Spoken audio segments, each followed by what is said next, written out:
আল্লাহর নবী বলছেন, উম্মত রে, তোমরা গাফেল হয়ে যেও না, অলস হয়ে যেও না, তাহলে আল্লাহর দেওয়া নিয়ামতকে জিন্দগিতে কাজে লাগাইতে পারবে না। এবার এই পাঁচটার মধ্যে নাম্বার 1, বিসমিল্লাহির রহমানির রহিম। ওয়ান মাইমুনিল আওরিদি ক্বাল ইয়াইদু রাসূলুল্লাহ সাল্লাল্লাহু আলাইহি ওয়াসাল্লাম ইগতানিম খামসান কাবলা খামসিন। নাম্বার 1, শাবাবাকা কামলা হারামিকা। জওয়ানি একটা নিয়ামত, যৌন তরঙ্গ একটা আল্লাহর দেওয়া নিয়ামত। একদিন জওয়ানি কেড়ে নেওয়া হবে, আর তুমি মাথা ঠুকলে দ্বিতীয়বার যৌবন ফিরে পাবে না। যখন তুমি জন্ম নিয়েছো, মায়ের দুধ পান করেছো, তোমার ভিতরে যৌন চেতনা ছিল না। তুমি যখন ছোট ছেলে ছিলে, খেলাধুলা করেছ, তোমার ভিতরে যৌন চেতনা ছিল না। আস্তে আস্তে তোমার বয়স যখন 14 ক্রস করলো, পুরুষের 14-13 ক্রস করলে যৌন তরঙ্গ আসতে শুরু করে। 16, 17, 18 মধ্যে পূর্ণ যৌনাঙ্গ যৌবন আল্লাহ দিয়ে দেন। মেয়েদের 9 বছরের পর থেকে যৌন তরঙ্গ আসতে শুরু করে। 13 বছরে আল্লাহ মেয়েদেরকে পূর্ণ যুবতী বানিয়ে দেন। তাহলে এটা আমাকে দরখাস্ত দিতে হয়নি, হে আল্লাহ আমি বিয়ে করব, এখন আমার যৌন ক্ষমতাটা তুমি দিয়ে দাও। আল্লাহকে অ্যাপ্লিকেশন করতে হয়নি, আল্লাহকে দরখাস্ত দিতে হয়নি, 2 রাকাত নামাজ পড়ো বলতে হয়নি। আল্লাহ এ ব্যাপারে সচেতন।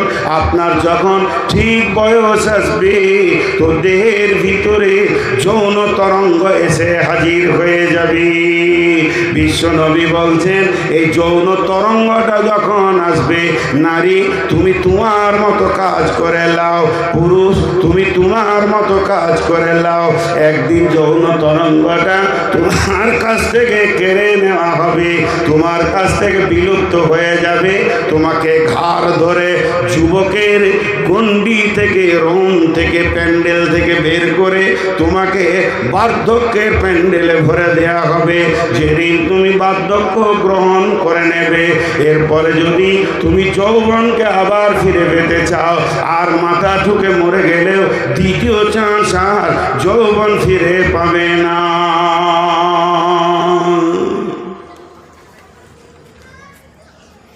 যৌবন একটা নিয়ামত।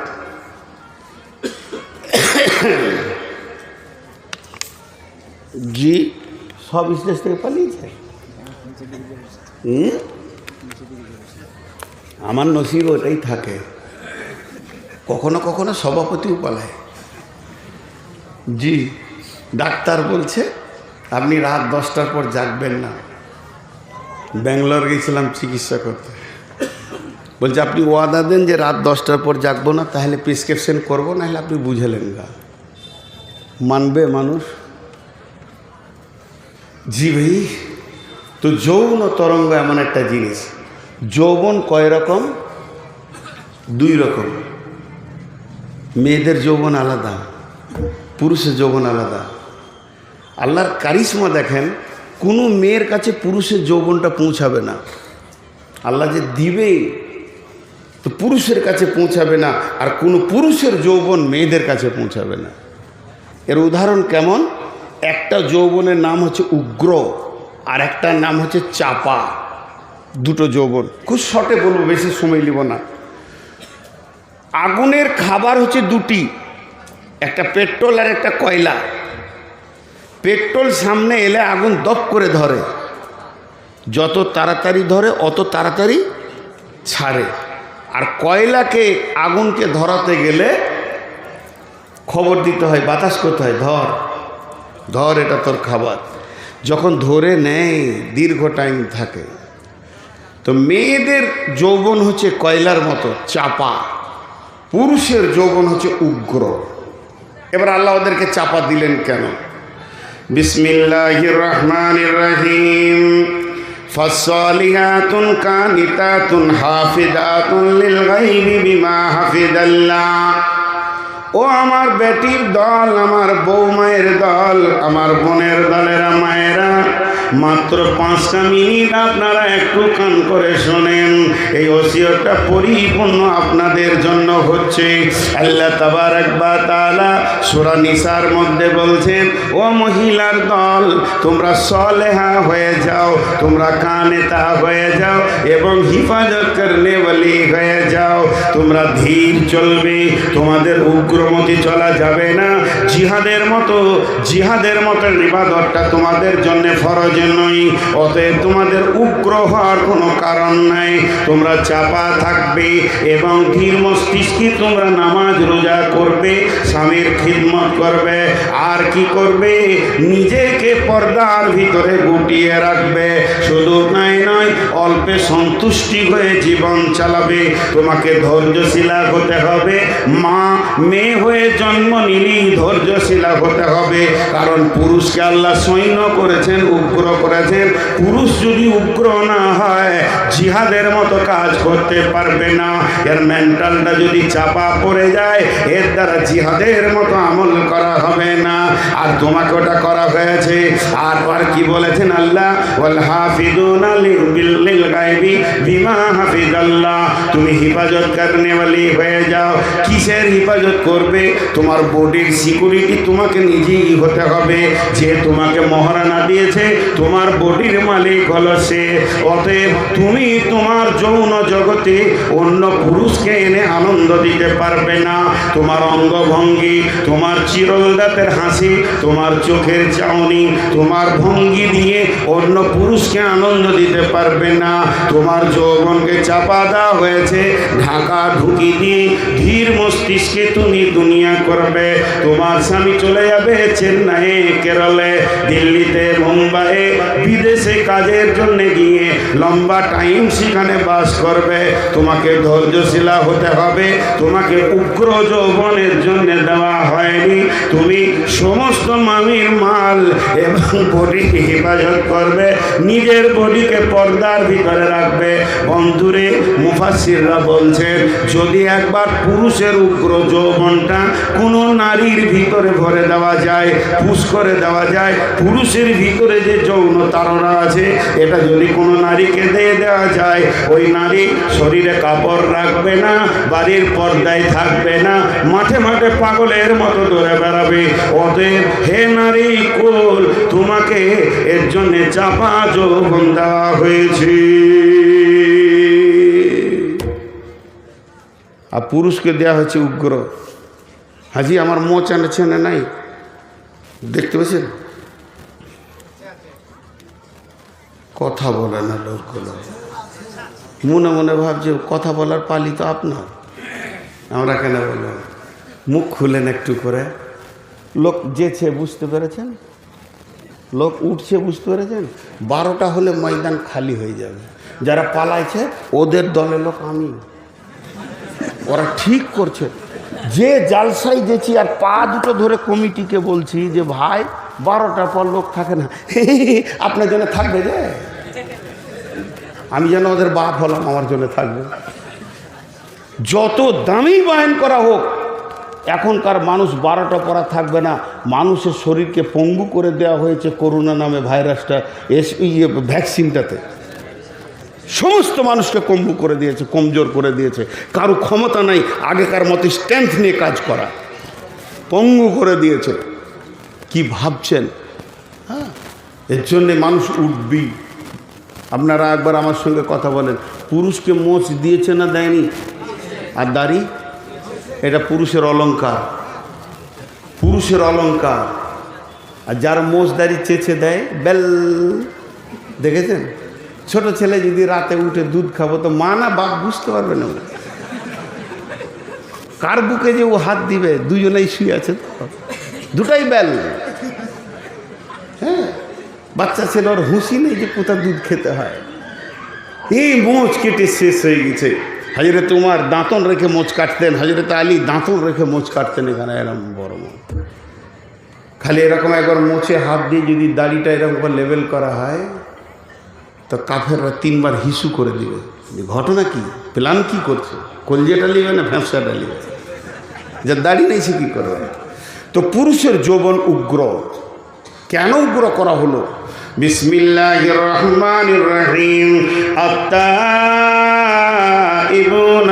আবিদুনাল হাবিদুনাস সাইহুনার রাকিউনাস সাজিদুনাল আমিরুনা বিল মারুফি ওয়ান নাহুনা আনিল মুনকারি আমিরুনা বিল মারুফি ওয়ান নাহুনা আনিল মুনকারি আমিরুনা বিল মারুফি ওয়ান নাহুনা আনিল মুনকারি ওয়াল হাফিজুনা লিহুদুদিল্লাহি ওয়াল হাফিজুনা লিহুদুদিল্লাহি ওয়া বাশশিরিল মুমিনিন। পুরুষের দায়িত্ব হলো সৎ কাজের আদেশ করবে, অসৎ কাজের নিষেধ করবে। যেখানে কোরআনের আল্লাহর অবমাননা হবে ওই জায়গায় মজবুত হয়ে সে দাঁড়িয়ে যাবে, জান চলে যাবে। ইকাতিলুনা ফি সাবিলিল্লাহি ফায়াকতুলুনা ওয়া ইকতালুনা ওয়া'দান আলাইহি হাক্কান ফিত তাওরাতি ওয়াল ইনজিলি ওয়াল কুরআন। আমি আমার জিন্দেগি, আমার জীবন যৌবন আমি আল্লাহকে বিক্রি করে দিয়েছি। যদি আল্লাহর বিরুদ্ধে কেউ কথা বলে ওখানেই কতল হয়ে পড়ে যাব, আল্লাহর কাছে শহীদের দরজা পাবো, নচেত তার কলিজাটাকে বের করে নিব। আল্লাহ আমাকে গাজী ঘোষণা করবে। এর জন্য আমাকে আল্লাহ পৃথিবীতে পাঠিয়েছেন। যদি পুরুষের যৌবন উগ্র না হয়ে চাপা হতো, ঝামেলার খবর শুনলিলে পে ঢুকত। হ্যাঁ, কোনো ঝামেলা হলে যদি বাড়ির ভিতরে বাইরে হইচই হয়, তখন বেটা ছেলেটা বলবে কোন শালা, হ্যাঁ কোন শালা, ওকে একবার দেখি। ওর বউটা এসে কাপড় ধরে, তুমি যেও না জি। উগ্র যৌবন আর চাপা যৌবন কি, তুমি যেও না, তুমি থাকো, তুমি আর আমি থাকি, তাইলেই হলো আর কি, বাকি দুনিয়া চলে যাক। কিন্তু পুরুষ বলবে কে রে তুই কে? জি, একটা কারণ। আরেকটা কারণ আছে পুরুষের উগ্র যৌবন হওয়ার কারণে। কোনো সময় মৌলবীদেরকে রাখতে দেখেছেন? আরে কথা বলে না। আরে কোনো মৌলবীকে যদি না দেখেছেন তো আমাকে তো দেখেছেন রাগ করতে। এতগুলো লোক হ্যাঁ না বলে না। আরে যার রাগ নাই সে হলো হিজড়ে, তাকে হিজড়ে গ্রুপে দিতে হবে। হ্যাঁ, রাগ থাকতে হবে। পুরুষের রাগ হলো অলংকার, রাগ পুরুষের অলংকার। এখন যদি আমি খুব রেগে যাই না, তো দু চারজন এসে বলবে আপনি মৌলবী সাহেব মানে রাখছেন কেন গো? কোনো কারণে ইমাম সাহেব মসজিদে রেগে গিয়েছে, তখন চারটা মুসলি পাশে এসে বলবে ফিস ফিস করে, এই মৌলবী মানুষ আপনাকে রাগ করতে হয় না। ও ও বেশি বুঝে। হ্যাঁ, মৌলবী রাগ করে না। কোন মৌলবী সাহেব বলেছে যে আমার বড় ছেলেটা অ্যাক্সিডেন্ট হয়ে হসপিটালে আছে, দোয়া করবেন। তা এক বুড়ি বলছে মৌলবীদেরও ছেলে হয়? অক্সালা হুঁশি নেই। মৌলবীরা কি করে এত বড় পাঞ্জাবিতে ছেলে তৈরি করছে আল্লাহ জানে। ওগুলো তো ফুল প্যান্ডালা করবে। ধারণাটা কেমন? স্বয়ং রসুলের ছেলে ছিল, রসুল জামাই ছিলেন, রসুল শ্বশুর ছিলেন, রসুল বাপ ছিলেন, রসুল নানা ছিলেন, আর এই ভাবছে যে মৌলবীদের ছেলে কেন হবে? আজীব ব্যাপার আর কি। মানে মৌলবী মানে তুমি হিজড়ে হয়ে যাও। মতোয়াল্লিকে ধরে থাপ্পড় মারতে হবে যদি দাড়ি চাচা মতোয়াল্লি হয় আর সুদখোর মতোয়াল্লি হয় মসজিদের, তবেই তো সে ইমাম। তাছাড়া ইমাম আবার কে? মসজিদের সেক্রেটারি যদি সুদখোর হয়, মারো ওর মুখে লাত দিয়ে মসজিদ থেকে গড়িয়ে ফেলে দাও। আল্লাহ রুজি দেনওয়ালা আছে। এই যদি না থাকে, এখন একটা জিনিস বলি, বিনা উজুতে নামাজ হবে? জোরে বলেন, উজুটা কি নামাজ? উজুটা নামাজ নয়, কিন্তু বিনা উজুতে নামাজ। তেমনি একটা ফরজ আমল আছে যার নাম হচ্ছে জিহাদ। বিনা রাগে জিহাদ। এই যে বেলডাঙ্গায় ঘটনা ঘটেছে, রাগ লাগছে কি লাগছে না? কার কার রাগ লাগেনি হাত তুলেন।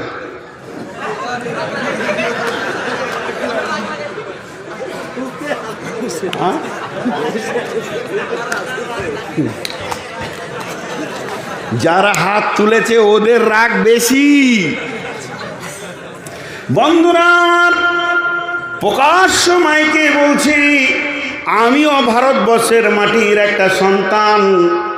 আমার একটা ব্যালট আছে, আমার একটা মতামতের মূল্য আছে, আমার একটা পশ্চিমবঙ্গে একটা আমার ভারতের মাটিতে ব্যালট আছে, মানে আমার একটা মতামত আছে, আমি সরকারকে মত দিতেই পারি, ঘোষণা করতে পারি।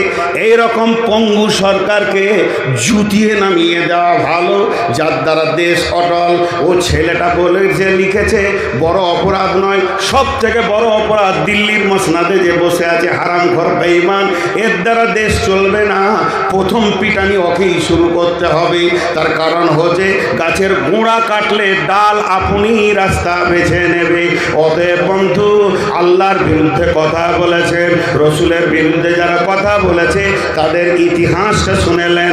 তাদের ইতিহাস আজ পর্যন্ত যত বেঈমান আল্লাহ এবং রসুলের সঙ্গে বেঈমানি করেছে তাদের দুইখানা ইতিহাস। এক নম্বর হচ্ছে হয় তারা মুসলমান হয়ে গিয়ে কালেমা পড়ে নেয়, আর না হয় তাদের পৃথিবীতেই দৃষ্টান্ত শাস্তি আল্লাহ দেন। আমরা আল্লাহর কাছে দোয়া করব, মাবুদ যে বেঈমান লিখেছে তাকে তুমি কালেমা পড়ে আমাদের দলভুক্ত ভাই বানিয়ে দাও। আর এই দোয়াটা যদি তোমার কলমে কবুল না হয়, দৃষ্টান্ত শাস্তি নিয়ে পৃথিবীতে তাকে সারা পৃথিবীকে জানিয়ে দাও। আল্লাহ তাবারক ওয়া তাআলা বলছেন যে আল্লাহ এই পুরুষদেরকে উগ্র যৌবন দেওয়ার কারণ এটাই, তারা দেশ সামালবে, দশ সামালবে, ভারতের মাটিকে যেন কেউ অপবিত্র না করে সেই দিকটা তারা খেয়াল রাখবে। শুধু নয় তারা কোরআনের হেফাজত করবে। শুধু এই পর্যন্ত নয়, সারা দেশের উন্নতির দিকে লক্ষ্য করবে। যার দ্বারা দেশের ক্ষতি হবে তাকে দুনিয়া থেকে সরিয়ে দেবে। শুধু এই পর্যন্ত নয় বন্ধুরা আমার, যুবকদের আর একটা ডিউটি রয়েছে, ওয়াল হাফিজুনা লিহুদুদিল্লাহ, আল্লাহর আইনের সিকিউরিটি ফোর্সের কাজ করবে। আর দ্বিতীয় নম্বর যেটা, ফাইদা কুদিয়াতিস সালাতু ফান্তাসিরু ফিল আরদি ওয়াবতাগু মিন ফাদলিল্লাহি ওয়াযকুরুল্লাহা কাসীরান লাআল্লাকুম তুফলিহুন। আল্লাহ যুবকদেরকে বলছে, যখন তোমাদের নামাজ শেষ হয়ে যাবে তখন তোমরা জমিনে ছড়িয়ে যাও হালাল রুজি উপার্জনের জন্য। এই ইনকামের দায়িত্বটা আল্লাহ নারীকে দেয়নি, পুরুষকে দিয়েছে। তাহলে পুরুষের যদি উগ্র যৌবন না হয়, তাড়াতাড়ি যদি যৌবন জগৎ থেকে বেরোতে না পারে, যৌবনটা যদি তাড়াতাড়ি শেষ না হয়, তার দ্বারা দোকান চলবে না, তার দ্বারা ব্যবসা বাণিজ্য চলবে না। রাত্রি 12টায় লেপে ঢুকবে, বেলা 1:30টায় সে বিছানা থেকে বের হবে। চাপা যৌবন হলে দোকান বন্ধ থাকবে, রেল চলবে না, বাস চলবে না, ট্রাক চলবে না, বিশ্বটা অন্ধকার হয়ে যাবে।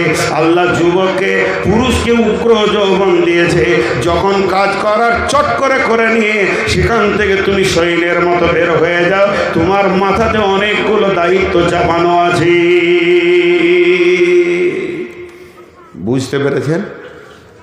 আরে বুঝতে পারছেন? হ্যাঁ, তো এই পুরুষের মেন দায়িত্ব, হাজি ভাই এই রুমালটা আমার ময়লা হয়েছে, জামাটা ময়লা হয়েছে, তো এটাকে কাচতে যখন যাবে তো উদ্দেশ্য কি? সাবানটা কিনেছে কেন? সাবান কিনেছে, সময় দিচ্ছে, দুটো জিনিস ওকে লাগছে, দিয়ে কাপড় নদীর ধারে বসে বা কলে বা বাথরুমে বসে কাপড় সাফ করছে, সময় দিচ্ছে, সাবান দিচ্ছে, উদ্দেশ্য কি? কাপড়টা সাফ হয়ে যাক। কিন্তু বিনা উদ্দেশ্যে দুটো জায়গায় সাফ হবে, ওর হাত দুটো সাফ হবে কি হবে না? ওটা উদ্দেশ্য থাকে। আর যে পাথরে মারছে, পাথরটা সাফ করতে কিছু, ওটা অটোমেটিক হয়ে যাবে। তো পুরুষের ছেলে অটোমেটিক হবে, ওই দিকটা চিন্তা করতে হবে না। ওর উদ্দেশ্য হবে ব্যবসা বাণিজ্য করব, দেশকে রক্ষা করব, এই দিকে সে চিন্তা চেতনায় থাকবে, ওটা অটোমেটিক হবে। এর জন্যে এদেরকে উগ্র যৌবনে পাঠানো হয়েছে। কটা বলা হলো? 5টার মধ্যে কটা বলা হলো কি জানি। হ্যাঁ, কি অবস্থা চলছে দেখেন, গাড়ির ড্রাইভার সেই জানে না যে কোথায় চললো গাড়ি। একটা হলো জামানি আল্লাহর নিয়ামত। এবার নারী পুরুষ উভয় যৌবনওয়ালাকে একটা সুসংবাদ দিয়ে দিই। বিসমিল্লাহির রহমানির রহিম। وعن أبي هريرة رضي الله تعالى عنه قال قال رسول الله صلى الله عليه وسلم 7 يظلهم الله في ظله يوم لا ظل إلا ظله إمام عادل شاب نشأ في عبادة الله। ও যুবকের দল আর ও নারী যুবতীর দল, ওরে আমার যুবতী বেটি বৌমা বোন যারা রয়েছেন কান করে শোনেন, এবং যারা আমরা যুবক এখনো তরঙ্গ আমাদের মধ্যে বিদ্যমান রয়েছে। আমার নবী বলেছেন, যদি যৌবনকালটা নারী আর পুরুষ আল্লাহর দেওয়া ফরমানের ওপরে শেষ করে দিতে পারে, আল্লাহর হুকুমের ওপরে যৌবনকালটাকে যদি অতিবাহিত করে দিতে পারে, কঠিন কিয়ামতের দিনে যখন কোনো ছায়া থাকবে না, ওই যুবক যুবতীর জন্যে আল্লাহর রহমতের ছায়াতে জায়গা হবে। কত বড় ফেসিলিটি! কে বলছে 13টা 14? কত রকম খরিদ্দার নিয়ে আজকে বসেছি গো। ও মনে মনে বলছে যে এ ছেলে মাইক পেলে ছাড়তে চায় না। জি, নাম্বার 2, সেহাতাকা কাবলা সুকুমিকা। সেহাতাকা কাবলা সুকুমিকা। বিশ্বনবী বলছেন, উম্মত রে, তুমি জীবনে একবার সুস্থ শরীর পাবে, ঘুরিয়ে যৌবনকাল, কিন্তু যেদিন তোমাকে রোগে ধরে নেবে, বার্ধক্য রোগ আছে, প্যারালাইসিস আছে, হাই প্রেশার আছে, লো প্রেশার আছে, ডায়াবেটিস আছে, সুগার আছে, যে কোনো একটা রোগ তোমাকে মরার আগে আক্রমণ করবে। সেই আক্রমণের আগে যৌবনকালটাকে নিয়ামত মনে করো, সুস্থ শরীরকে নিয়ামত মনে করো। সুস্থ শরীর যতদিন আছে তুমি আল্লাহর নিয়ামতে ডুবে আছো। যেদিন তোমাকে রোগে ধরবে, সুস্থ দিন হাত ছাড়া হয়ে গেলে আর তুমি এই রকম সুস্থতা বোধ করবে না। মেডিকেল ডিপার্টমেন্ট কি বলছে ডাক্তাররা? 47 বয়স যেই পার হয়ে যাবে, একটা ব্যাগ আসবে তোমার কাছে, সবারই আসবে। যারা 47-এর নিচে আছে এরা ফিক ফিক করে হাসছে। জি আসবে। 47 বয়স হলেই একটা ব্যাগ এসে হাজির হবে, তার নাম হচ্ছে ওষুধ। পকেটে থাকবে, এখানে থাকবে, ফুরুক ফারাক চলবে, উপায় নাই। আমাকে দিয়ে দিয়েছে, 48 বছর বয়সেই দিয়েছে, ব্যাগ নিয়ে ঘুরে বেড়াচ্ছি। এখন সুগারকে পেয়েছি আমি মনে হয় 43 বছর বয়সে, এখন 53 চলছে, তার মানে 10 বছর চলছে রানি। এটা একটা আল্লাহর নিয়ামত। কিন্তু তারপরেও বলে দিচ্ছি, রোগ আল্লাহর নিয়ামত। কেউ যদি আল্লাহর উপরে সবর করে ধৈর্য ধরে নিতে পারে, আল্লাহর বিরুদ্ধে কথা না বলে, কিয়ামতের মাঠে স্টেজ করে তাদেরকে প্রাইজ দেওয়া হবে। তখন সুস্থ লোকেরা এসে বলবে, আল্লাহ আমাদেরকে পৃথিবীতে যদি কাঁচি করে কাটতেন তারপরেও করতাম না। এটা একটা নিয়ামত, চুপ করে ধরে নিতে হবে। তারপরেও আল্লাহ রসুল বলছে, তোমার সুস্থ শরীর নিয়ামত। সুস্থ অবস্থায় 5 ওয়াক্তের নামাজে মসজিদ গেছো, ঝড়ে গেছো, বৃষ্টিতে গেছো, বাদলে গেছো, শীতে গেছো, গ্রীষ্মে গেছো, আর যখনই তোমাকে রোগে ধরেছে 5 ওয়াক্ত মসজিদে যেতে পারছো না, সুস্থ অবস্থায় উজু করেছো, এখন তায়াম্মুম করছো, আগে দাঁড়িয়ে নামাজ পড়েছো, এখন বসে পড়ছো, ইশারায় পড়ছো। যৌবনকালে সুস্থ যতদিন আমাকে আমার রব রেখেছেন, ঠিক মতো যদি মসজিদে হাজিরি দেওয়া হয়, বার্ধক্যে যদি বাড়িতে বিছানায় শুয়ে তায়াম্মুম করে ইশারায় নামাজ পড়া হয়, তারপরও আমার রব যৌবনের মেজারমেন্ট করে আমাকে নেকি দান করবে। এর জন্য নবীজি বলছেন, সুস্থ জীবন একটা নিয়ামত রোগা হয়ে যাওয়ার আগে। 3 নম্বরে নবীজি বলছেন, ফারাগাকা কাবলা সুগলিকা। ফারাগাকা কাবলা সুগলিকা, সময় একটি নিয়ামত, বইয়ে চলে যাওয়ার আগে, হাতছাড়া হয়ে যাওয়ার আগে, সময় তোমার বইয়া যায় রে মুমিন ভাই, সময় তোমার বইয়া চলে যায়। এই দুনিয়ার ফেরে বেতে পড়ে লইলে কাফিলতে, যাইবার তোমার কি হুঁশ নাই রে মুমিন ভাই, সময় তোমার বইয়া চলে যায়।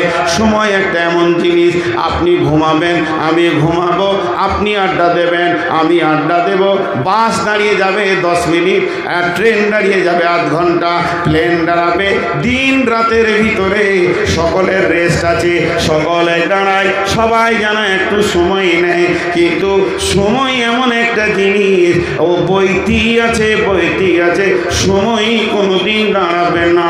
বিশ্বনবী বলছেন, যে সময়টা তোমার হাতছাড়া হয়ে গেছে, এই সময়টা তুমি দ্বিতীয়বার আর ফিরিয়ে আনতে পারবে না। আল্লাহ তাবারক ওয়া তাআলা সময়ের কত গুরুত্ব দিয়েছেন। আল্লাহ তাবারক ওয়া তাআলা নিজে সময়ের কসম খেয়েছেন এবং কোরআনের ভিতরে সময়কে কেন্দ্র করে তিনখানা সূরা নাজিল করেছেন। একটা হলো সূরা দুহা, একটা হলো সূরা ফাজর, একটা হলো সূরা আসর, একটা দিনের শেষে সূরা, একটা রাতের শেষে সূরা। এবং আল্লাহ চারটা, তিনটি, দুইটি কসম খেয়েছেন এবং সময়ের গুরুত্বকে বোঝাতে চেয়েছেন।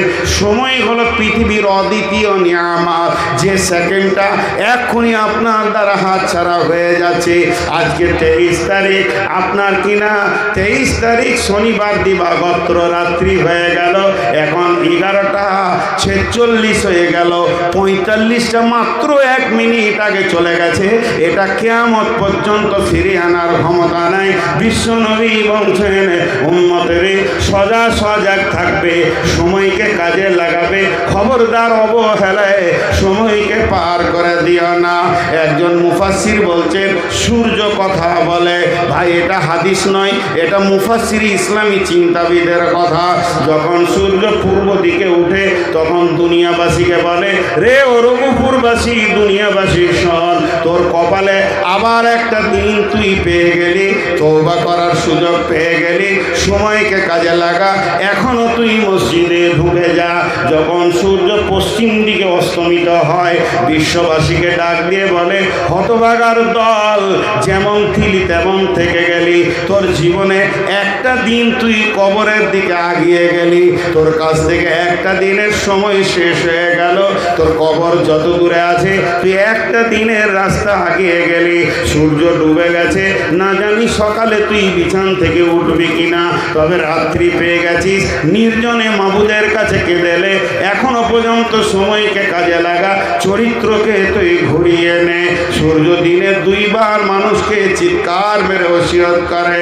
বন্ধুরা আমার, বিশ্বনবী বলছেন ফারাগাকা কাবলা সুগলিকা, সময়কে বড় নিয়ামত মনে করে নাও হাতছাড়া হয়ে যাওয়ার আগে।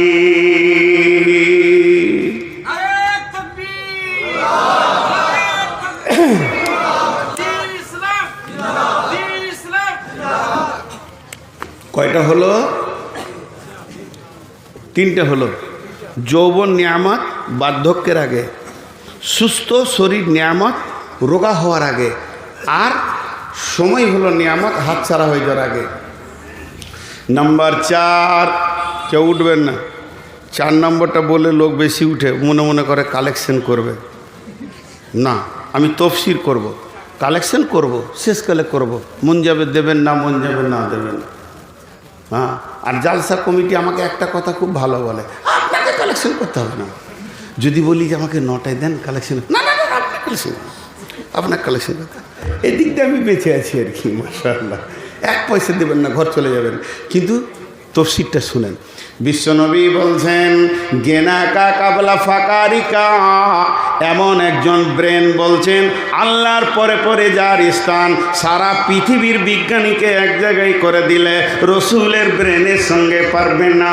আমার নবী বলছেন গেনাকা কাবলা ফাকারিকা, তোমার কাছে যখন মাল আসবে, মাল যেন তোমার ডানে বামে হাতে পায়ে পকেটে নিচে সবসময় মাল তোমার কাছে থাকবে। তখন তুমি মালকে চট করে কাজে লাগিয়ে লাও। একদিন মাল তোমার হাত ছাড়া হবে, সেদিন তুমি পস্তাবে। আল্লাহ কোরআনে বলছেন ইয়াহসাবু আন্না মালাহু আখলাদা, ইয়াহসাবু আন্না মালাহু আখলাদা। আমার গোলামেরা ধারণা করে আমার মাল আমার হাত ছাড়া হবে না। কবি নজরুল বলছেন ধরণীর বুকে যত আশা আর রচিন সম্পদ যত, তোমারই মাটিতে মিশায়া যাবে হায় আমার দেহের মতো। আজকে আমি বলছি দেন ভাই, আমার আগে ইমদাদ বলছে দেন ভাই, আর কেউ বলছে দেন ভাই, কমিটি বলছে দেন ভাই। কিন্তু এমন একটা দিন আসবে, আল্লাহ তাবারক ওয়া তাআলা সূরা হাদীদে বলছেন মানুষ জাহান্নামে যাওয়ার পর দান করতে চাইবে। আল্লাহ সূরা হাদীদে বলছেন যখন তারা জাহান্নামে আগুনে চলে যাবে, ফালিয়াউমা লা ইয়াখুযু মিনকুম ফিদিয়াতুন ওয়ালা মিনাল্লাযীনা কাফারু মাওয়াকুমুন নার ওয়া বিইসাল মাসীর। তারা যখন জাহান্নামের অতল তলে চলে যাবে, চারিদিক থেকে আগুনের সাঁড়াশি আক্রমণ পাবে। তখন তারা মনে মনে ভাববে, আলেম ওলামারা বলেছিল বিপদে পড়লে ফিদিয়া করো, সাদকা করো, তুমি বেঁচে যাবে। ও তখন জাহান্নাম থেকে আল্লাহকে ডাক দিয়ে বলবে, রব্বি, আপনি যেদিন আজরাইল পাঠিয়ে আমাকে নিয়ে এসেছিলেন সেদিন আমি টাকা পয়সা, জমি জায়গা, সোনা দানা, পুকুর বাগান, ছেলে পিলে, বউ বিবি মা বাপ সবকে ছেড়ে দিয়ে চলে এসেছি।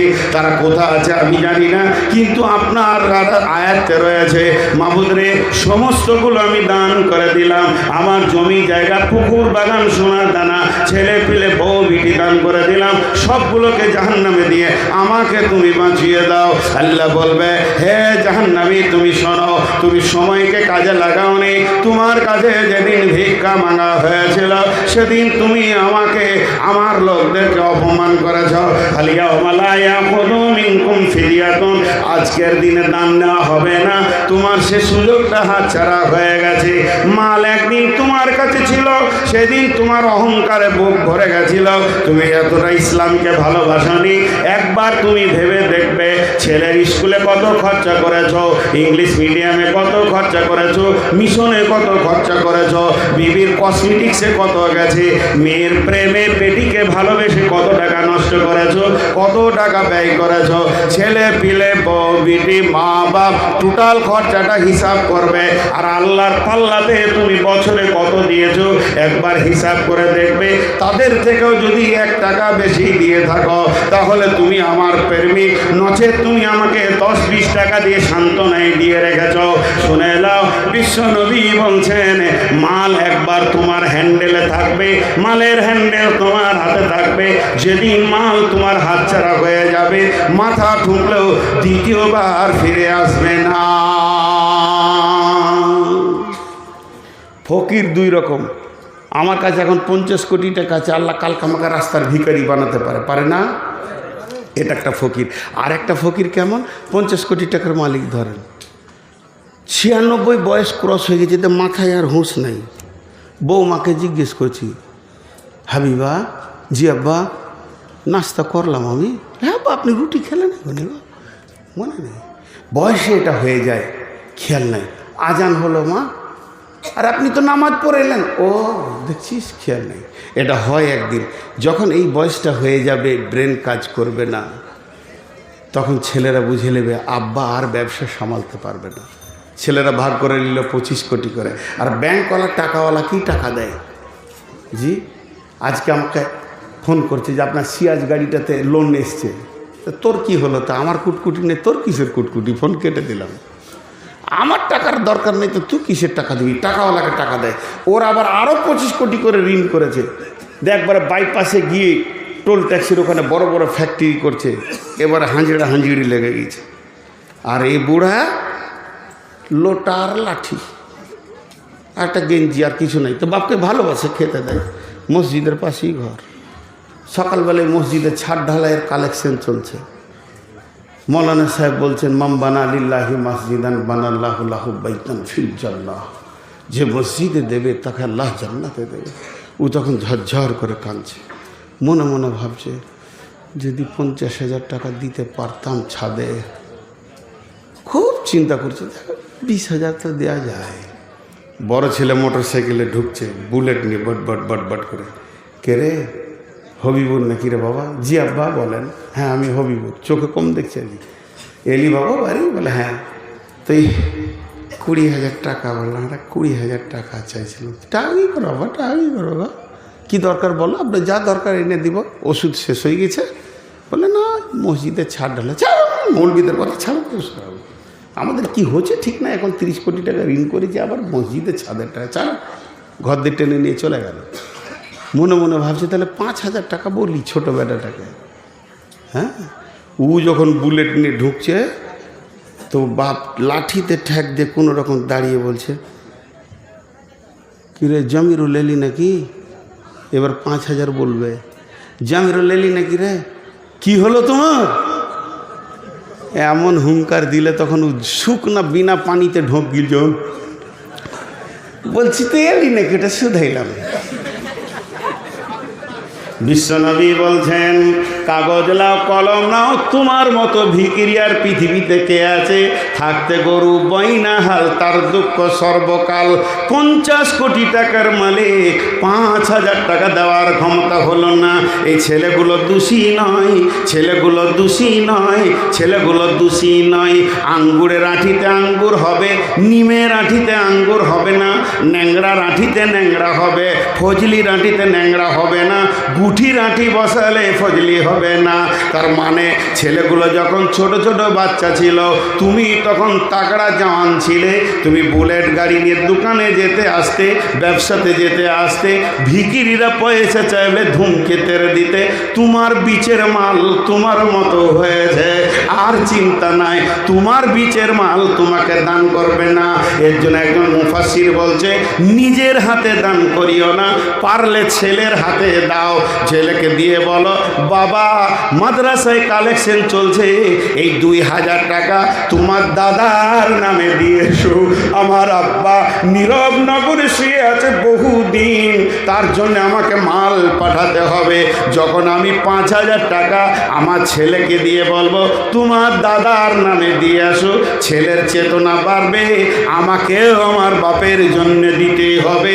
আমের আঁঠি আম হবে, তবেই ন্যাংরার বিচে ন্যাংরা হবে।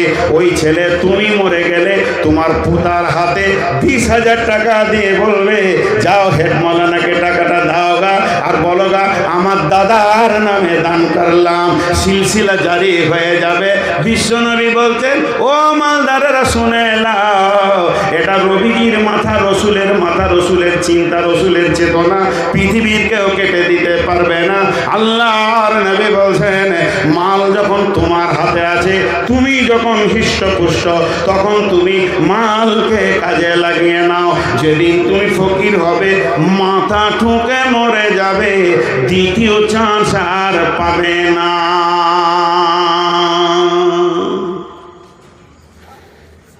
সব উঠছেন কেন গো?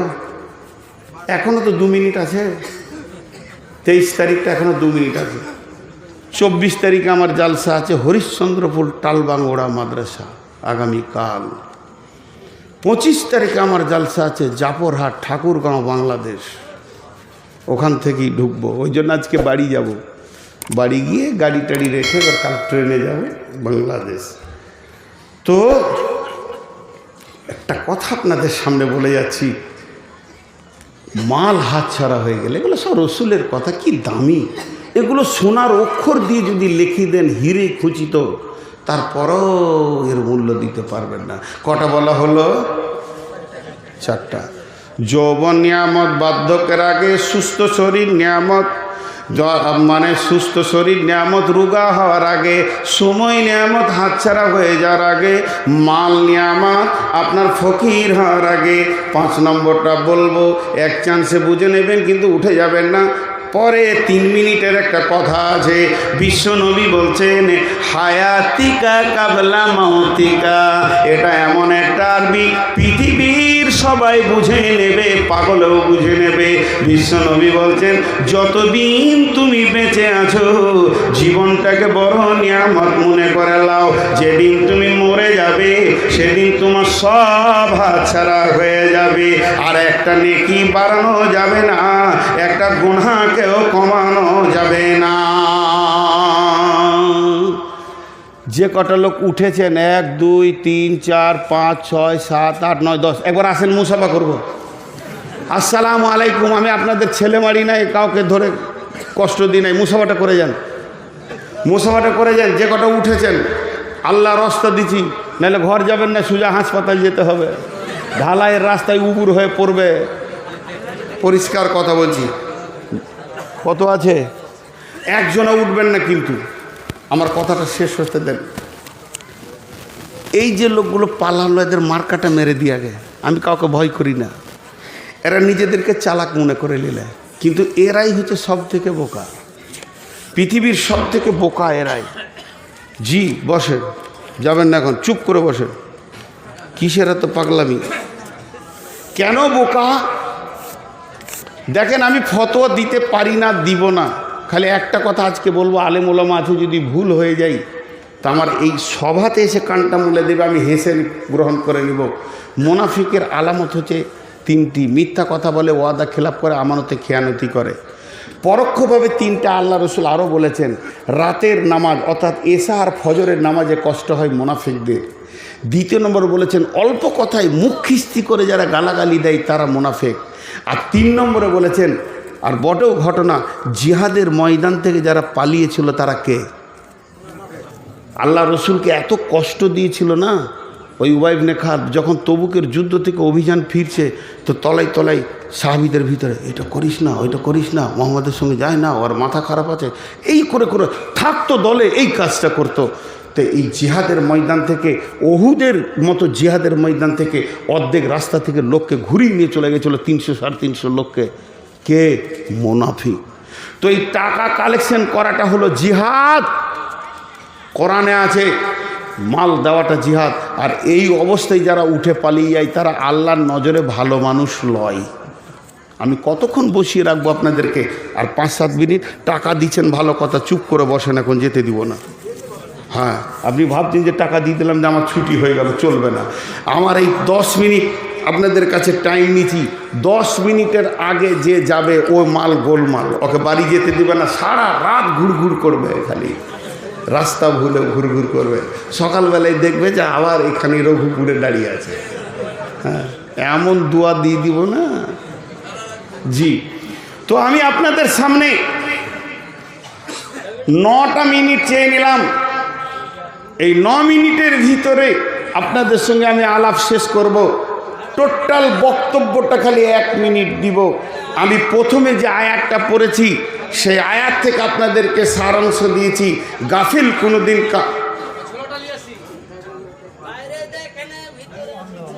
হ্যাঁ, তো ও চিল্লাইছে কেন? তো অন্ধ আছে তা না, মাইকটা দুও। আরে অন্ধ আছে তো চিল্লাবে কেন? আস্তে করে বলুক, তো ফোনেই বলুক। তো আমি টোটাল বক্তব্যটা 30 সেকেন্ডে গুটিয়ে দিচ্ছি। আল্লাহর আয়াত বলেছে, তোরা গাফেল হোস না, গাফেল হলে পশুর থেকে নিচে চলে যাবি, তোদের সর্বস্ব শেষ হয়ে যাবে, জাহান্নামের জ্বালানি হয়ে যাবি।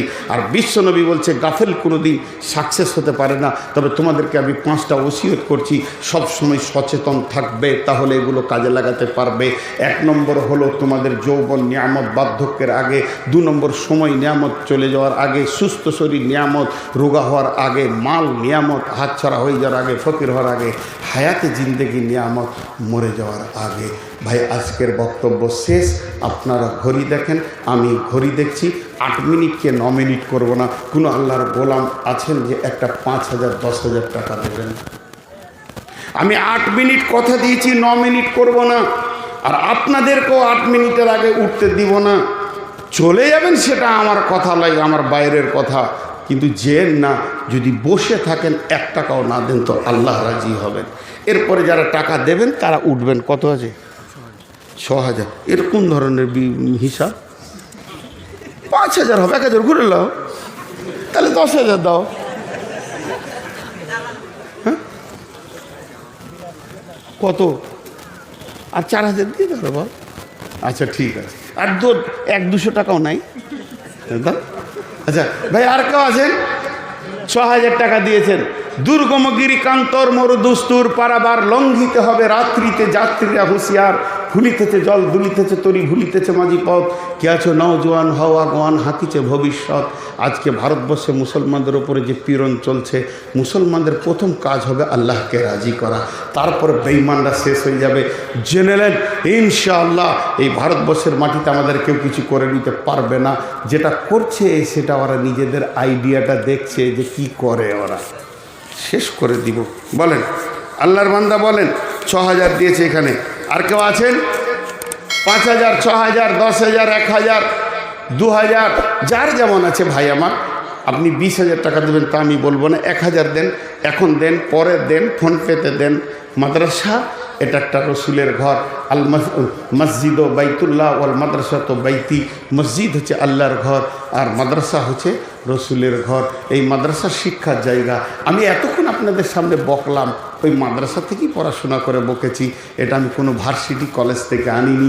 বিধায় আপনারা আল্লাহর গোলাম একবার কোরআনের খিদমতে, রসুলের হাদিসের খিদমতে একবার হাতটা বাড়ান।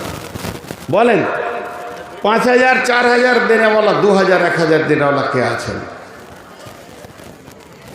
টাইম কিন্তু আমার হাতে আর 4 মিনিট আছে। জি, মা বোনেরা চলে যান না, ওখানে চাদর আছে।